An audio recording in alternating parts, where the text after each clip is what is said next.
পহেলা বৈশাখকে সামনে রেখে ব্যস্ত সময় পার করছেন চারুকলা অনুষদের শিক্ষার্থীরা।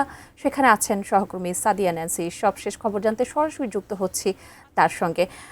ন্যান্সি, নিশ্চয়ই চারুকলা অনুষদে যারা শিক্ষার্থীরা আছেন তারা ব্যস্ত রয়েছেন, শেষ মুহূর্তের প্রস্তুতি তাদের কেমন একটু জানাবেন।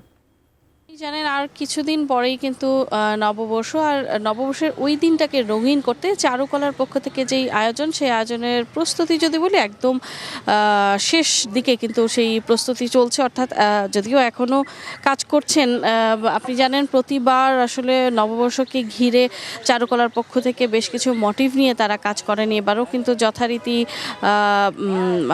সেই ধরনের মোটিভ নিয়েই কাজ হচ্ছে। তবে এবার নতুন করে একটি মোটিভ যোগ করা হয়েছে, সেটি হচ্ছে মোরগ। এবার মোট 5টি মোটিভ নিয়ে কিন্তু চারুকলা শিক্ষার্থীরা কাজ করছেন এবং এখানে যারা আয়োজন করছেন তাদের সঙ্গে কিন্তু আমরা কথা বলছিলাম। তারা বলছিলেন যে যদিও খানিকটা ঢিলেঢালাভাবে কাজ চলছে, তবুও তারা আশা প্রকাশ করছেন যে আসলে নববর্ষের প্রথম দিন যেই শোভাযাত্রা, অর্থাৎ বৈশাখীর যে শোভাযাত্রা, আপনি জানেন এবার সেই মঙ্গল শোভাযাত্রার নাম পরিবর্তন করে বৈশাখী শোভাযাত্রা রাখা হয়েছে।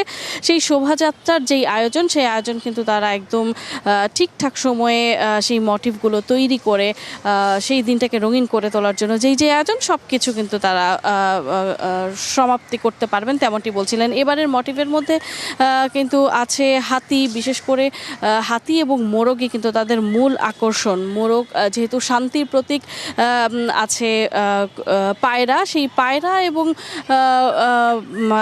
এবং মোরগ, এই দুটিকে কিন্তু তারা বেশি ফোকাস করছেন। অর্থাৎ নতুন বছরের সকল ধরনের অশান্তি, সকল ধরনের অরাজকতা যেন সমাপ্তি হয়, সেই বার্তা কিন্তু তারা এই পায়রার মাধ্যমে দিচ্ছেন। এবং স্বাভাবিকভাবে আরও 2-3টি মোটিভ আছে এবং সেগুলোর কাজ কিন্তু চলছে। একদম শেষ সময়ে এই যে পেরেক ঠোকা কিংবা রঙিন মলাট করা রঙিন কাগজ দিয়ে সেই কাজগুলো কিন্তু এখনও চলছে। যদিও আজকে শুক্রবার সকাল থেকে অনেকটাই ঢিলেঢালা ছিল, তবুও শেষ সময়ের ব্যস্ততা কিন্তু চোখে পড়ছে।